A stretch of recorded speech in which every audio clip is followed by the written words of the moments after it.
எல்லா தமிழ் மக்களுக்கும் என்னுடைய வணக்கம். இன்னைக்கு நம்ம கேரளா சமையல் பார்க்க போகிறது ரொம்ப பழைய கால ஒரு ரெசிபி தான். கேரளா டீ கடை ஸ்பெஷல் தரிவட்டு. இது நம்ம ஒரு வாரம் வரைக்கும் எல்லாம் கெடாம வச்சுக்கலாம். இப்போவும் இது டீ கடையில் அவைலபிளாக இருக்கிற ஒரு டேஸ்டியாக இருக்கிற ஸ்நாக் தான். எப்படி செய்யலாம்னு பார்த்துட்டு வரலாம். அதுக்காக 2 கப் அளவுக்கு ரவை நான் இங்கே எடுத்துருக்கு. பச்சையாக இருக்கிற ரவையாக இருந்தாலும் வறுத்த ரவையாக இருந்தாலும் ஒன்றும் ப்ராப்ளம் இல்லை. கூடவே ஒரு பிஞ்ச் அளவுக்கு உப்பு, 1/2 டீஸ்பூன் அளவுக்கு ஜீரகம், 2 டீஸ்பூன் அளவுக்கு எள்ளு நான் கழுகி சேர்த்துருக்கு. 1 டீஸ்பூன் ஃபுல்லாகவே நெய், 1/2 டீஸ்பூன் அளவுக்கு ஏலக்காய் பவுடர் இன்னும் கொஞ்சம் தேவைப்படுது, அதை நம்ம லாஸ்ட்டு சேர்த்துடலாம். கூடவே 1 கப் அளவுக்கு துருவன தேங்காய். 2 கப்பு ரவைக்கு அதோட பாதி அளவு தேங்காய் சேர்த்துக்கோங்க. நல்ல பச்சையாக இருக்கிற தேங்காய் பால் இருக்கிற தேங்காயாக இருந்தால் நல்ல டேஸ்டாக இருக்கும். அதுக்கப்புறம் கை வச்சு இதெல்லாம் சேர்த்து நல்லா மிக்ஸ் பண்ணி எடுக்கணும். இதே மாதிரி கை வச்சு அமுத்தி தான் தேய்ச்சி தான் மிக்ஸ் பண்ணணும்.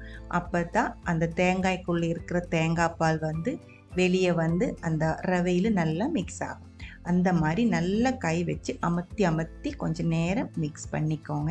நெய், நம்ம சேர்த்துருக்கிற தேங்காய், அந்த இன்க்ரீடியன்ஸ் எல்லாமே நல்லா ஒரு டைம் மிக்ஸ் ஆகட்டும். இதில் இனிப்புக்காக சர்க்கரை சேர்க்க வேண்டியது இருக்குது. இப்போ சேர்க்க வேண்டாம், மாற்றி வச்சுக்கோங்க. இப்போ இது நம்ம வறுத்தெடுக்கலாம். தீ ஆன் பண்ணி மீடியம் ஃப்ளேமில் கைவிடாமல் வறுத்துக்கோங்க. முதல்ல மீடியம் ஃப்ளேமில் வச்சுக்கோங்க. நல்லா இதே மாதிரி வறுக்கணும். இது கலர் மாறக்கூடாது, அது நல்லா பார்த்துக்கோங்க. ப்ரௌன் கலர் ஆகக்கூடாது. கொஞ்ச நேரத்துக்குள்ளே இதிலிருந்து இதே மாதிரி ஆவி வர ஆரம்பிக்கும். நம்ம தேங்காய் எல்லாம் சேர்த்து மிக்ஸ் பண்ணி இருக்கிறதுனால ரவை கொஞ்சம் நனைஞ்சிருக்கு. அதனால தான் சூடாகும்போது இதே மாதிரி ஆவி வருது. தேங்காய் பாலோட இந்த ஆவியில் இந்த ரவை நல்லா வேகணும். மறுபடியும் கொஞ்சம் நேரம் இதே மாதிரி நம்ம மிக்ஸ் பண்ணிகிட்டே இருக்கும்போது ஆவி அமங்கிடும். அதுக்கப்புறம் இது ஃபுல்லாக கொஞ்சம் ட்ரை ஆகி கிடைச்சிடும். பாருங்கள், இதோட கலர் கொஞ்சம் லைட்டாக ஒரு மஞ்சள் கலரில் தான் இருக்குது. ஆனால் கலர் மாறலை. இதே மாதிரி ஒரு க்ரீமி கலரில் தான் இருக்கும். ஆல்மோஸ்ட் இது இப்போ கரெக்டாக இருக்குது.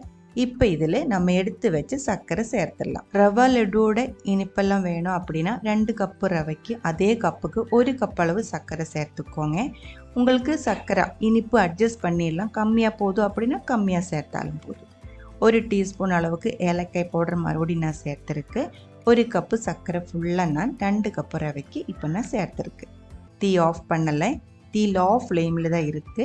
சர்க்கரையும் கொஞ்சம் சூடாகட்டும். 2 நிமிஷம் இதே மாதிரி கைவிடாமல் மிக்ஸ் பண்ணிக்கோங்க. அதுக்கப்புறம் நான் இப்போ ஊற்றுறது சுடு தண்ணி தான், கொதிக்க விட்ட சுடு தண்ணி தான் ஊற்றிருக்கு.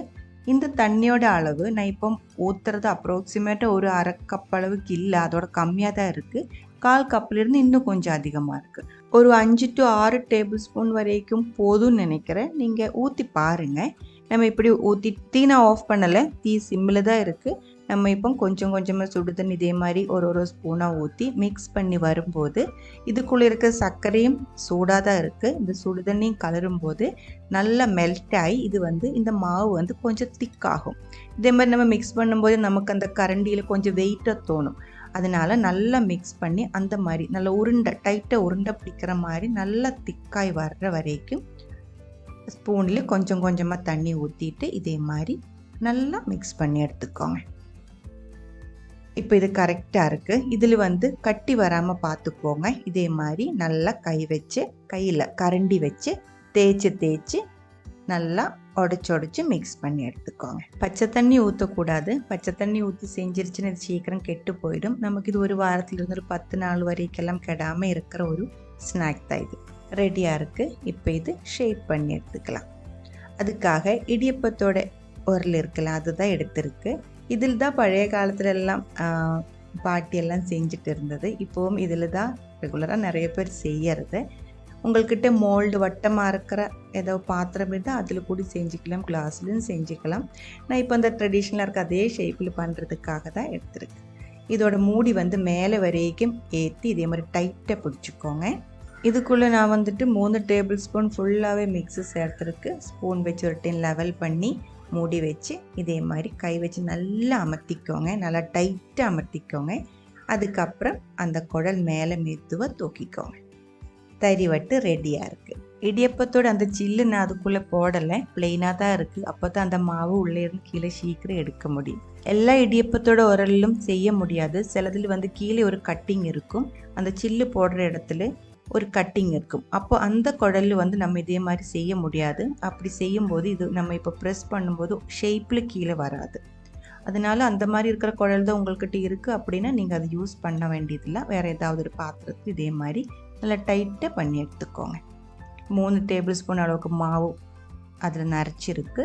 இதோட மூடி வந்து மேலே வரைக்கும் நல்லா டைட்டாக பிடிச்சி நல்லா கீழே நல்லா அமர்த்தி மெதுவாக தூக்கி தரிவட்டு ரெடி பண்ணி எடுத்துக்கலாம். அந்த ஷேப் வந்து ரெடி பண்ணி எடுத்துக்கலாம். மாவு நீங்கள் போடும்போது ஒரே அளவுக்கு போட்டுக்கோங்க. 2 டேபிள் ஸ்பூனாக இருந்தால் எப்போவுமே 2 டேபிள் ஸ்பூன் போட்டுக்கோங்க.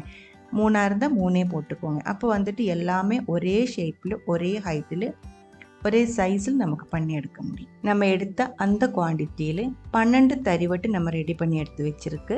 இதில் 11 தான் இருக்குது. ஒன்று வைக்கிறதுக்கு இதுக்குள்ளே இடம் இல்லை, அதனால் அதை நான் சாப்பிட்டேன்.